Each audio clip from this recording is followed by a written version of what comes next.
കൃഷ്ണായ വാസുദേവായ ഹരയേ പരമാത്മനെ പ്രണതക്ലേശനാശായ ഗോവിന്ദായ നമോ നമഃ. രാമായ രാമഭദ്രായ രാമചന്ദ്രായ വേധസേ രഘുനാഥായ നാഥായ സീതായ പതയേ നമഃ. ശ്രീ സീതാലക്ഷ്മണ ഭരതശത്രുഘ്ന ഹനുമൽ സമേത ശ്രീരാമചന്ദ്രസ്വാമിനേ നമഃ.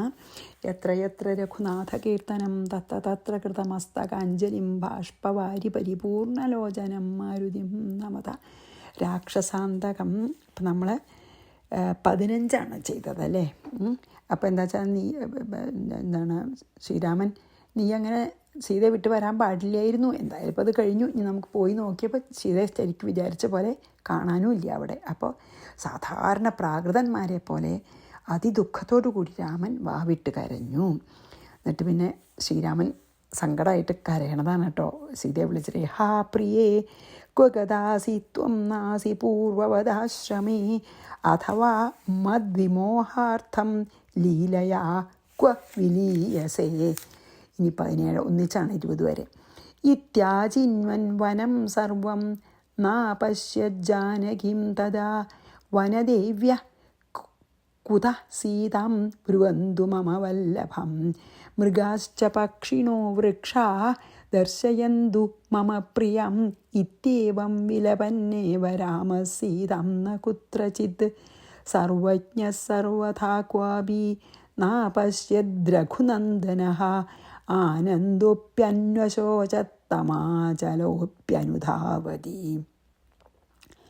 അനുശോചത്താമചലോപ്യനുധാവതി നിർമ്മമോ നിരഹങ്കാരോപ്യഖണ്ഡാനന്ദരൂപവാൻ മമ ജായേതി സീതേതി വിലലാപാതി ദുഃഖിതഃ. 5 ശ്ലോകം ഒന്നിച്ചാട്ടോ. എന്താ അറിയോ, പാവം ഇതാണ് ശ്രീരാമൻ്റെ വിലാപമാണ്, ശരിക്കും കരച്ചിലാണ്, എല്ലാം നടിക്കുകയാണ്, നമുക്കറിയാലോ, പറഞ്ഞല്ലോ നമ്മളെ. ക്വഗത അസി, എവിടെ പോയിരിക്കുന്നു? പൂർവവത് ആശ്രമേന്ന അസി, മുമ്പത്തെ പോലെ നിന്നെ ആശ്രമത്തിൽ കാണാനില്ലല്ലോ.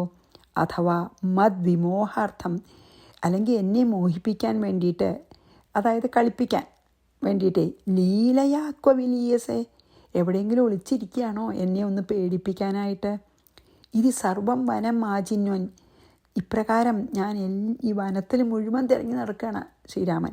തഥാ ജാനകിം ന അപശ്യത്ത്, എവിടെയും കാണാനില്ല. ആദ്യം അങ്ങനെ വിചാരിക്കാൻ ചേർത്തൊക്കെ എന്നെ കളിപ്പിക്കാൻ വേണ്ടിയിട്ട്, പേടിപ്പിക്കാൻ വേണ്ടി ഒളിച്ച് നിൽക്കുകയാണോ, ആശ്രമത്തിൽ തന്നെയൊക്കെ തിരഞ്ഞു നോക്കാം, അല്ലെങ്കിൽ അടുത്തൊക്കെ. എവിടെ മുഴുവനെ തിരഞ്ഞിട്ടും ജാനകിയെ കണ്ടില്ല. അപ്പോഴോ വനദേവ്യ, വനദേവതകൾ മമ വല്ലഭാം സീതാം കൃതഃ ബ്രുവന്തു, എൻ്റെ ഭാര്യ എവിടെയാണെന്ന് പറയണേ എന്ന് വനദേവതകളോട് പറയാണ്. മൃഗാഹ പക്ഷിണഃ വൃക്ഷാഹ ച മമ പ്രിയാം ദർശയന്തു, മൃഗങ്ങളെ പക്ഷികളെ വൃക്ഷങ്ങളെ എൻ്റെ പ്രിയയെ കണ്ടു ഒന്ന് കാട്ടിത്തരുമോ? ഇത് ഏവം വിലപൻ ഏവ രാമ, ഇങ്ങനെ കരയുന്ന രാമൻ കുത്രചിത് ന അപശ്യത്, സീതയെ എവിടെയും കണ്ടില്ല. എന്നിട്ടോ രഘുനന്ദന സർവജ്ഞ അഭി, ഈ രഘുനന്ദനൻ സർവജ്ഞനാണെങ്കിൽ, എല്ലാം കൊണ്ടും സർവജ്ഞനാണെങ്കിലും ക്വാപി ന അപശ്യത്, എങ്ങും കണ്ടില്ല അവളെ. അല്ല, എന്നിട്ടോ ആനന്ദ അഭി, ആനന്ദസ്വരൂപനാണെങ്കിലും, ശരിക്ക് ആനന്ദസ്വരൂപനല്ലേ, താം അന്വശോചത്, അവളെക്കുറിച്ച് ദുഃഖിച്ചു. ദുഃഖത്തിൻ്റെ ലാഞ്ചന പോലും ഒരിക്കലും ഇല്ലാത്ത ആളാണ്, ദുഃഖിക്കുകയാണ്. പിന്നെയോ ന അചലഹ അഭി അനുധാവതി, അചലനാണെങ്കിലും ഇങ്ങനെ ഓടുന്നു. അനുധാവനം ചെയ്യാൻ പറഞ്ഞാൽ ഓടുക. ഒരേ ദിക്കിൽ സ്ഥിരമായി നിൽക്കുന്ന ആളാണെങ്കിലും അതാ ഓടുന്നു. നിർമ്മമഃ നിരഹങ്കാരഃ അഖണ്ഡാനന്ദരൂപാൻ അഭി, നിർമ്മമനും നിരഹങ്കാരനും അഖണ്ഡ ആനന്ദസ്വരൂപനും, അല്ലേ, ആനന്ദം തന്നെ സ്വരൂപം പോണ്ടതല്ലേ ഭഗവാൻ. എന്നിട്ടും മമ ജായേ സീതേ ഇതി, എൻ്റെ പ്രിയപ്പെട്ട സീതയെ എന്ന് പറഞ്ഞ് അതിദുഃഖിത വിലലാപ, ഏറ്റവും ദുഃഖിക്കുന്നവനായിട്ട് വിലപിച്ചു. നല്ല നാടകം അഭിനയിക്കുകയാണ് ഭഗവാനെ. ഹാ പ്രിയേ, നീ എവിടെ പോയിരിക്കുന്നു? മുമ്പത്തെ പോലെ നിന്നെ ആശ്രമത്തിൽ എനിക്ക് കാണാൻ കഴിയണില്ലല്ലോ.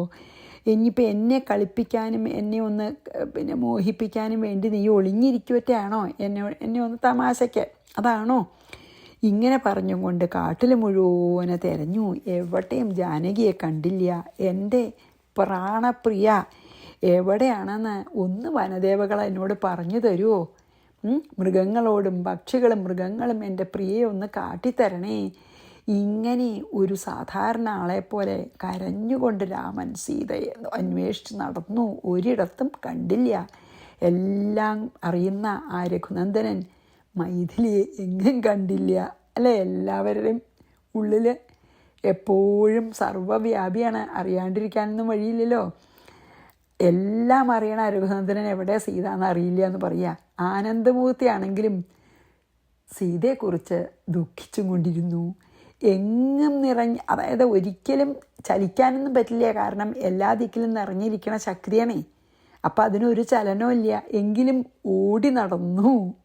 ചലനമില്ലാത്തവനെങ്കിലും ഓടി നടന്നു.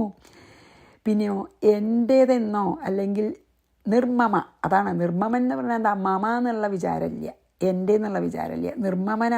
ആണെങ്കിലും, അതായത് എൻ്റെ എന്ന് വിചാരം ഇല്ലാത്തവനാണെങ്കിലും നിർമ്മമൻ.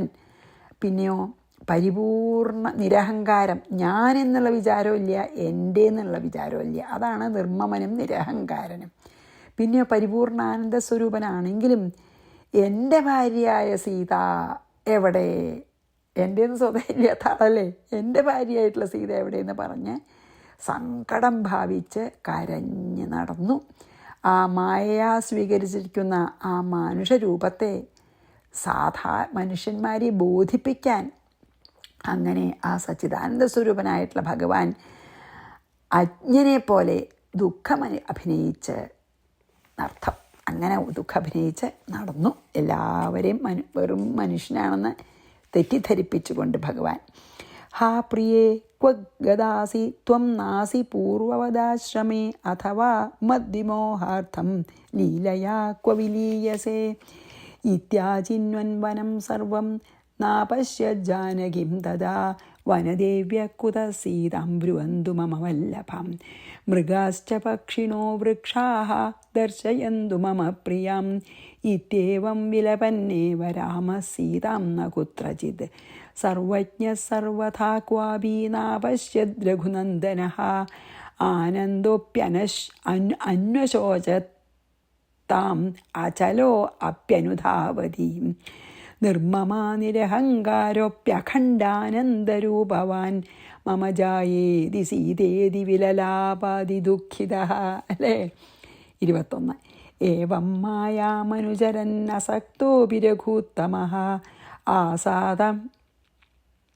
ആസക്ത ഏവ മൂഢാനാം ഭാതി തത്വവിദം നഹി അസക്തഃ അപി രഘൂത്തമ. ഒരു ആസക്തിയില്ലാത്തവനാണെങ്കിൽ പോലും, ഒരാസക്തിയില്ല ഒന്നിനോടും ഭഗവാന്. ആസക്തിരഹിതനാണെങ്കിലും രഘുത്തമൻ മായാം അനുസരൻ, മായയെ അനുസരിച്ചിട്ട് മൂഢന്മാർക്ക് അതാണ് മൂഢന്മാർക്ക് ആസക്തഃ ഏവാ ഭാതി, ആസക്തിയുള്ളവനായിട്ട് തന്നെ തോന്നുന്നു. ഇതറിയാത്തവർക്കേ, അതായത് ഭഗവാൻ ബ്രഹ്മം തന്നെയാണെന്ന് അറിയാത്തവർക്ക് ഭഗവാൻ ഇങ്ങനെ നടിക്കുമ്പോൾ ഇത് ശരിയേ തോന്നും. നമുക്കിപ്പോൾ ഒരു രംഗത്ത് ഒരാൾ അഭിനയിക്കുമ്പോൾ ആ ആൾ അല്ല ശരിക്കും നമുക്ക് അറിയണോണ്ടാണ് നമുക്ക് തന്നെ നമ്മൾ സിനിമയൊക്കെ കാണുമ്പോൾ കരയണു ഇല്ലേ? ആ ആൾ വെറും അഭിനയിക്കുക എന്ന് അറിഞ്ഞാൽ പോലും നമുക്ക് വിഷമാവും. അപ്പം പിന്നെ അറിയില്ലെങ്കിൽ പിന്നെ ശരിക്കും വിശ്വസിക്കുമല്ലോ. അതായത് ശരിക്കും ആസക്തിയുള്ള ആളെപ്പോലെ അഭിനയിക്കുകയാണ് പിന്നെ ഭഗവാനെ. അപ്പം ആസക്തായേവ ഭാതിച്ചാലോ ആസക്തിയുള്ളവനായിട്ട് തന്നെ തോന്നുന്നു. തത്വവിദാം നഹി ഭാതി, തത്വം അറിഞ്ഞവനാണെന്ന് തോന്നുകയില്ല. അതായത് ഭഗവാൻ ബ്രഹ്മം തന്നെയാണെന്ന് അറിഞ്ഞവർക്ക് അങ്ങനെ തോന്നില്ല. അറിയാത്തവർക്കൊക്കെ ഭഗവാൻ ശരിക്കും ഈ അഭിനയിക്കുന്നത് ശരിയാണ് തോന്നും. ഭഗവാൻ ശരിക്കും ദുഃഖം അനുഭവിക്കാമെന്നാണ് ഭഗവാൻ ബ്രഹ്മ എന്നറിയാത്തവർക്ക് തോന്നുക പറയണം. അതായത് ശരിക്ക് പറയാച്ചാൽ ഒന്നിനോടും സംഘമില്ലാത്ത, ഒന്നിനോടും ചേർച്ചയില്ലാത്ത ആളാണ്, അല്ലെങ്കിൽ ഒന്നിനോടും ആസക്തി ഇല്ലാത്തവനാണെങ്കിലും സ്വേച്ഛയ അവനവൻ്റെ ഇഷ്ടപ്രകാരം മായയെ അനുസരിച്ചിട്ട് അത് അഭിനയിക്കുന്നതാണ്. അഭിനയിക്കുന്നത് കാരണം മൂഢന്മാർക്ക്, അതായത് വിവേകമില്ലാത്തവർക്ക് ഭഗവാനെ ആസക്തനായിട്ട് തന്നെ തോന്നും. എന്നാ പരമാർത്ഥം അറിഞ്ഞോർക്കോ അങ്ങനെ തോന്നൂല്ല എന്ന് പറയാണ്. ഏവം മായാമനുചരൻ അസക്തോ വിരഘൂത്തമ ആസക്ത ഏവ മൂഢാനാം ഭാതി തത്വവിധം നഹി. തത്വം അറിയുന്നവർക്ക് അങ്ങനെ തോന്നില്ല. ഇനി 22, 23. ഏവം വിചിന്വൻ സകലം വനം രാമ സലക്ഷ്മണ ഭഗ്നം രഥം ഛത്രചാപം കൂബരം പതിതം ഭുവി ദൃഷ്ട്വാ ലക്ഷ്മണമാഹേദം പശ്യ ലക്ഷ്മണ കേനചിത് നീയമാനാം ജനഗജം തം ജിത്വാന്യോ ജഹാരതാം. സലക്ഷ്മണ രാമ, ലക്ഷ്മണസഹിതനായിട്ടുള്ള രാമൻ സകലം വനം വിജിന്വൻ, വനം മുഴുവൻ അന്വേഷിച്ചിട്ട് ഭഗ്നം രഥം, ഒരു പൊളിഞ്ഞ രഥം കണ്ടു. കാരണം അതിനെ അടിച്ചൊടിച്ചുല്ലോ, വേറെ രഥം എടുത്തു പോണ്ടി വന്നു രാവണനെ. ജടായു തൻ്റെ ശക്തിയേറിയിട്ടുള്ള ഈ ചിറകൊണ്ട് രാവണൻ്റെ രഥം പൊടിയാക്കി എന്ന് പറഞ്ഞുവല്ലോ നമ്മളവിടെ. അപ്പോൾ വേറെ രഥത്തിലാണ് കൊണ്ടുപോയത് പിന്നെ. അപ്പോൾ ആ പൊടിഞ്ഞ രഥം കണ്ടു അവിടെ. കൂബരം അച്യുതണ്ടിനെയും പതിതം ചാപം വീണ് കിടക്കുന്നൊരു വില്ലിനെയും ദൃഷ്ടുവ കണ്ടിട്ട് ലക്ഷ്മണം ഇതം ആഹാ, ലക്ഷ്മണനോട് ഭഗവാൻ ഇപ്രകാരം പറഞ്ഞു. എന്താ? ലക്ഷ്മണ പശ്യ, നോക്കൂ ലക്ഷ്മണ, കേനചിത് നീയമാനാം ജനഗജാം, ഏതോ ഒരുവൻ എടുത്തു കൊണ്ടുപോയിട്ടുണ്ട് ജാനകിയെ. തം ജിത്വ, അവനെ ജയിച്ചിട്ട് അന്യഹത്വാം ജഹാര, വേറൊരാൾ അപഹരിച്ചിരിക്കണു. അങ്ങനെയാണ് പറഞ്ഞത്. ഏതോ ഒരു രാക്ഷസനെ അപഹരിച്ചു കൊണ്ടുപോകുമ്പോൾ ആ രാക്ഷസനെ വേറൊരു രാക്ഷസൻ വന്ന് ആക്രമിച്ചിട്ട് അയാൾക്ക് എടുക്കണം വെച്ചിട്ടേ ആദ്യം കട്ട രാക്ഷസൻ്റെ നിന്ന് വേറൊരു രാക്ഷസൻ അവനെ തോൽപ്പിച്ച് കൊണ്ടുപോയിരിക്കണു തോന്നണു എന്ന് പറയാണ്. അതായത് ലക്ഷ്മണനും രാമനും ഇങ്ങനെ വനത്തിൽ കൂടെ മുഴുവനും സീത അന്വേഷിച്ച് നടക്കുമ്പോൾ ഒരു ദിക്കിൽ പൊളിഞ്ഞു കിടക്കണ ഒരു തേരും പിന്നെ അതിൻ്റെ തേരിൻ്റെ ബാക്കി ഭാഗങ്ങളും അമ്പും വില്ലും ഒക്കെ കിടക്കണത് കണ്ടിട്ട് രാമൻ ലക്ഷ്മണനോട് പറഞ്ഞു, ലക്ഷ്മണ ഇത് നോക്കൂ, സീതയെ ഏതോ ഒരാൾ കട്ടുകൊണ്ട് പോവുകയായിരുന്നു തോന്നുന്നു. അപ്പോൾ വേറൊരാൾ അവനോട് നേരിട്ട് യുദ്ധം ചെയ്ത് ജയിച്ച് അവൻ സീതയെ അപഹരിച്ചു എന്ന് തോന്നുന്നു ഇത് കണ്ടാൽ എന്ന് പറയുകയാണ്. അങ്ങനെ കിടക്കണുണ്ടപ്പോഴേ, കാരണം ഒരാളെ രഥം പൊട്ടിച്ചിട്ടിട്ട് വേറൊരാൾ സീതയെ പിടിച്ചു കൊണ്ടുപോയി എന്നല്ലെന്ന് വിചാരിക്കുക അങ്ങനെ കണ്ടാലേ. ഏവം വിജിന്വൻ സകലം വനം രാമ സലക്ഷ്മണ ഭഗ്നം രഥം ഛത്രചാപം കൂബരം പതിതം ഭുവി ദൃഷ്ട്വാ ലക്ഷ്മണമാഹേദം പശ്യ ലക്ഷ്മണ കേനചിത് നീയമാനാം ജനഗജാം തം ജിത്വാന്യോ ജഹാരതാം. ഇനിയോ 24. തതക്കിഞ്ചിത് ഭുവോ ഭാഗം ഗത്വാ പർവ്വതസന്നിഭം രുധിരാക്തവപുർദൃഷ്ട്വാ രാമോ വാക്യമഥാബ്രവീത്. തഥാ കിഞ്ചിത് ഭുവഹ ഭാഗം ഗത്വ, അവിടെ നിന്ന് കുറച്ചും കൂടി അപ്പുറത്തേക്ക് പിന്നെ മാറി നടന്നിട്ട് കുറച്ചും കൂടി മുമ്പിലേക്ക് നടന്നപ്പോൾ പർവ്വതസന്നിഭം രുധിരാക്തവപുഹു ദൃഷ്ട്വ, പർവ്വത തുല്യനായിട്ട് മാത്രമല്ല രക്തം പുരണ്ടൊരു ദേഹം കണ്ടു. ഭയങ്കര വലുതായിട്ടൊരു ദേഹം രക്തം പുരണ്ടിട്ട് കണ്ടിട്ട് രാമ വാക്യം അബ്രവീത്, രാമൻ ഇപ്രകാരം പറഞ്ഞു. അപ്പം ആ രഥമൊക്കെ പൊളിഞ്ഞ് കിടക്കുന്ന സ്ഥലത്ത് നിന്ന് കുറച്ച് ദൂരം കൂടിയും പോയപ്പോൾ ആ സ്ഥലത്ത് നിന്നേ കുറച്ച് ദൂരം മുമ്പിലേക്ക് ചെന്നപ്പോൾ പർവ്വതം പോലെ വലിപ്പമുള്ള രക്തം പുരണ്ടിരിക്കുന്ന ഒരു ശരീരത്തിനെ കണ്ടപ്പോൾ രാമൻ ഇപ്രകാരം പറഞ്ഞു. ജടായുവാണ്. തതക്കിഞ്ചിൽ ഭുവോ ഭാഗം ഗത്വാ പർവ്വതസന്നിഭം രുധിരാക്തവപുർദൃഷ്ട്വാ രാമോ വാക്യമഥാബ്രവീത്. രാമൻ ഇപ്രകാരം അബ്രവീച്ച് പറഞ്ഞു.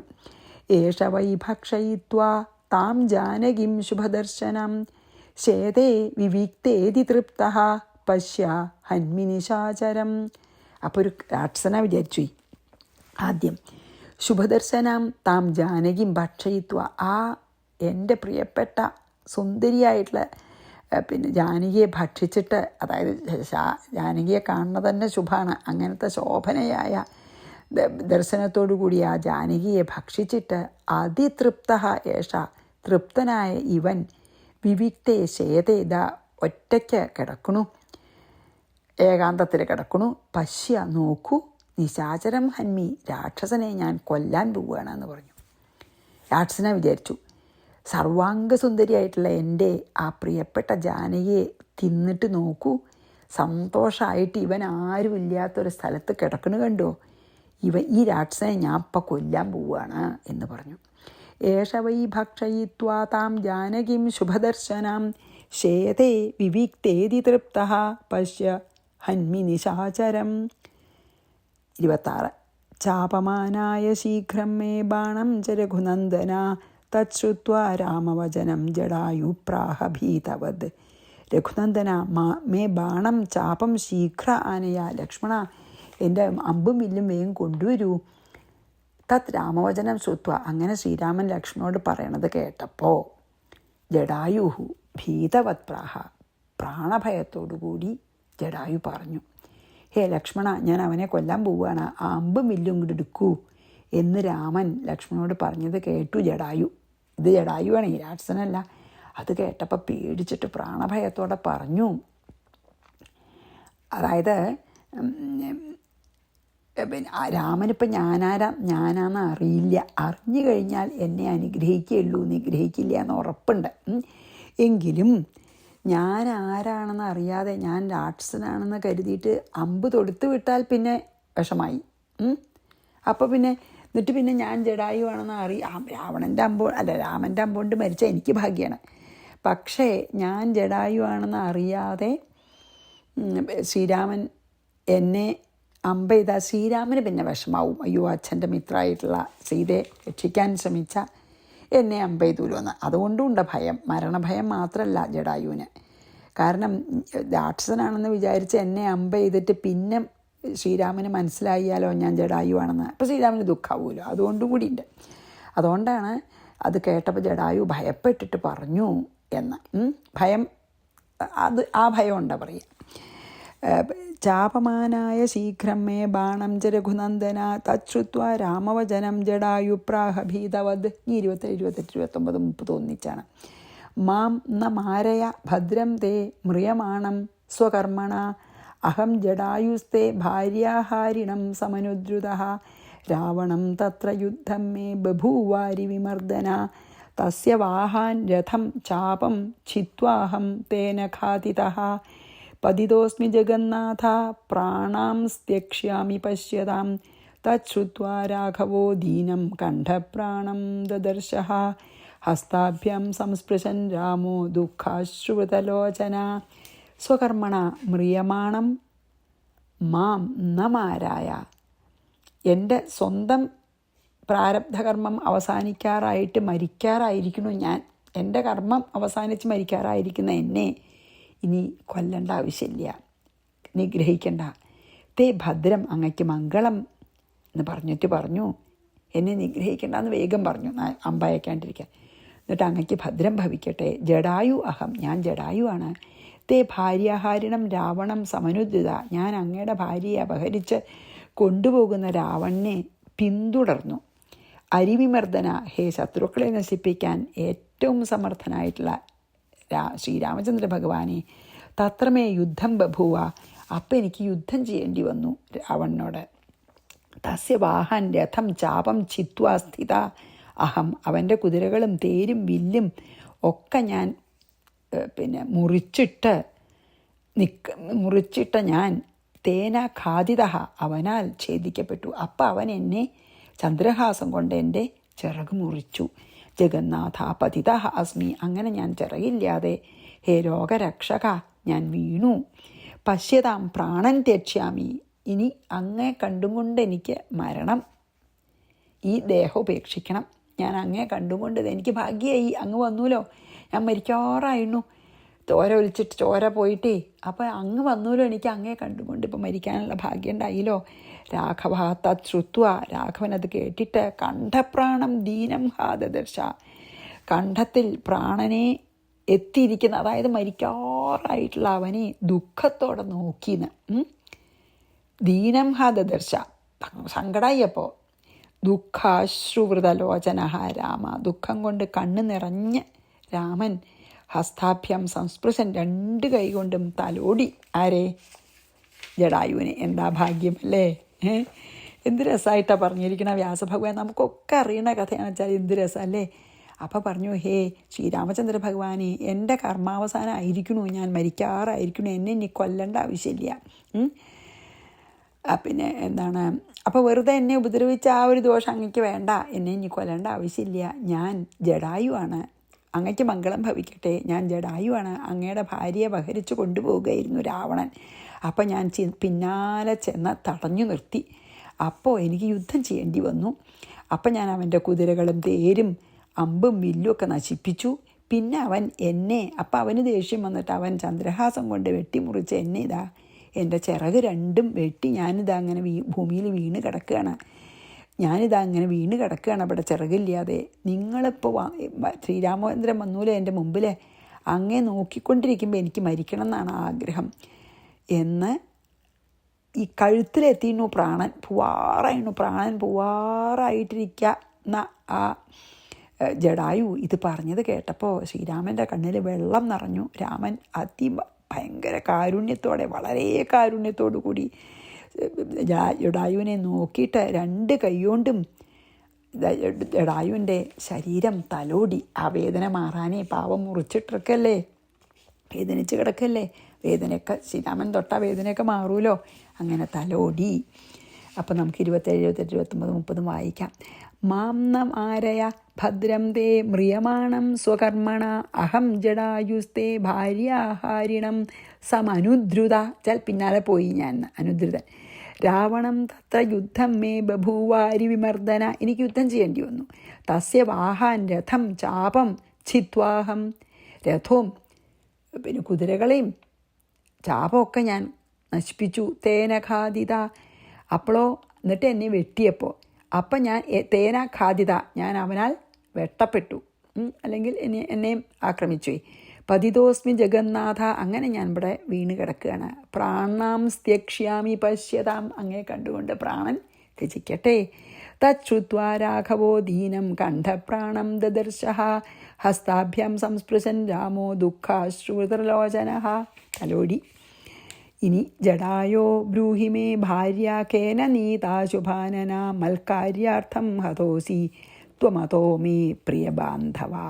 ജടായോ ബ്രൂഹി, ഹേ ജടായോ പറഞ്ഞാലും, ശുഭാനന മേ ഭാര്യ, ആ ശോഭനമായ മുഖത്തോടു കൂടിയ എൻ്റെ ആ പ്രാണപ്രിയായിട്ടുള്ള ഭാര്യ, കേന നീത, ആരാൽ കൊണ്ടുപോകപ്പെട്ടു, മൽക്കാര്യാർത്ഥം എൻ്റെ കാര്യത്തിനായിക്കൊണ്ട്, ത്വം ഹതഃ അസി, അയ്യോ നീയെ നിഗ്രഹിക്കപ്പെട്ടുല്ലോ എൻ്റെ ഒരു കാര്യം സാധിക്കാൻ വേണ്ടി പോയിട്ട്. അതഃ ത്വം മേ പ്രിയ ബാന്ധവ, അതുകൊണ്ട് നീ എൻ്റെ ഏറ്റവും അടുത്ത ബന്ധുവാകുന്നു, സംശയമില്ലല്ലോ. ജടായു, സർവാംഗസുന്ദരിയായിട്ടുള്ള എൻ്റെ ഭാര്യയെ ആരാ കൊണ്ടുപോയത്? ഒന്ന് എന്നോട് പറയൂ, മരിക്കണേൻ്റെ മുമ്പേ. എൻ്റെ കാര്യത്തിന് വേണ്ടിയാണ് നീയിപ്പോൾ നിൻ്റെ ജീവൻ നഷ്ടപ്പെട്ടത് തന്നെ എൻ്റെ കാര്യത്തിന് വേണ്ടി യുദ്ധം ചെയ്തിട്ടാണ്. അതുകൊണ്ട് നീ എൻ്റെ പ്രിയ ബന്ധുവാണെന്നുള്ളതിൽ യാതൊരു സംശയവുമില്ല. ജടായോ ബ്രൂഹി മേ ഭാര്യ കേന നീതാ ശുഭാനന മത്കാര്യാർത്ഥം ഹതോസി ത്വമതോ മേ പ്രിയ ബാന്ധവാൻ. ഇനി നമുക്ക് 23. അപ്പോൾ നമുക്കിവിടെ നിർത്താട്ടോ. ഇനി എന്താ അറിയോ, 1, 2, 3, 4 ശ്ലോകം ഒന്നിച്ചാണ്. അപ്പം ഞാൻ ഇവിടെ നിർത്താം. ശ്രീകൃഷ്ണാർപ്പണമസ്തു. സർവത്ര ഗോവിന്ദനാമ സങ്കീർത്തനം. ഗോവിന്ദ ഗോവിന്ദ. സീതാലക്ഷ്മണ ഭരതശത്രുഘ്ന ഹനുമൽ സമേത ശ്രീരാമചന്ദ്രസ്വാമിനേ നമഃ.